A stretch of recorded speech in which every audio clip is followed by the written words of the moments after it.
महत्त्वाची बातमी आहे। मुंबईच्या मिठी नदी गाळ गैरव्यवहार प्रकरणी ईडीची मुंबईत विविध ठिकाणी छापेमारी सुरू आहे। या घोटाळा प्रकरणी डिनो मोरियाच्या घरी सकाळपासूनच ईडीची छापेमारी सुरू आहे। यासोबतच या प्रकरणातील आरोपी केतन कदम यांच्या वरळीतील घरात छापेमारी सुरू आहे, तर जय जोशीच्या कांदिवलीतील घरात देखील छापेमारी सुरू आहे।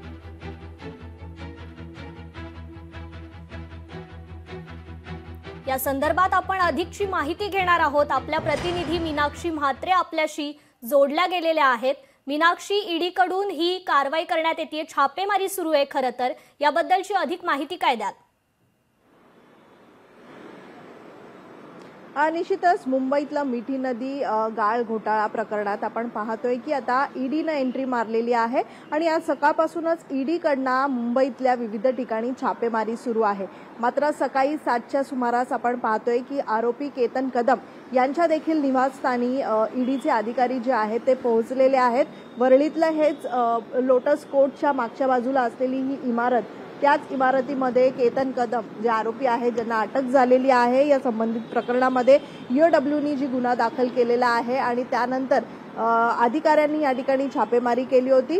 त्यानंतर केतन कदम यांना अटक झाली होती। सध्या आपण पाहतोय की आता ईडीचे अधिकारी देखील आज सकाळी 7 वाजल्यापासून या ठिकाणी दाखल झालेले आहेत आणि त्यांच्या वतीनं केतन कदम यांच्या घरात कागदपत्रांची जी तपासणी आहे ती सुरू आहे।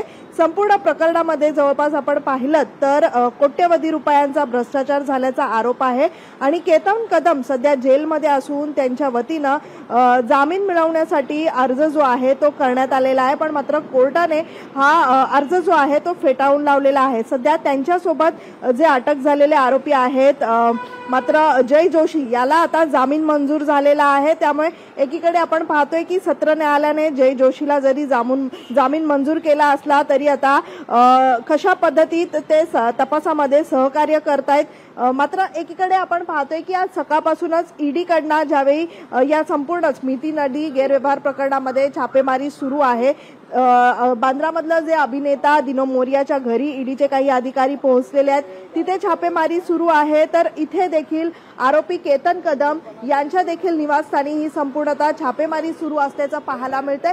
जवळपास 7 ते 8 अधिकारी जे आहेत ते सकाळी 7 वाजल्यापासून या ठिकाणी त्यांच्या निवासस्थानी दाखल झालेले आहेत आणि असंच मुंबईतील विविध ठिकाणी जवळपास 14 ते 15 ठिकाणं आहेत, त्या ठिकाणी ईडीच्या अधिकाऱ्यांकडनं ही संपूर्णतः सर्चिंग सुरू आहे।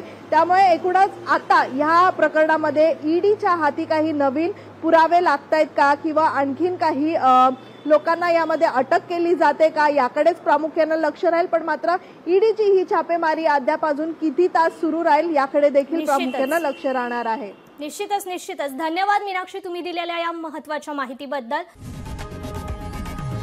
लोकशाही मराठी ऐका, पहा, जागरूक रहा।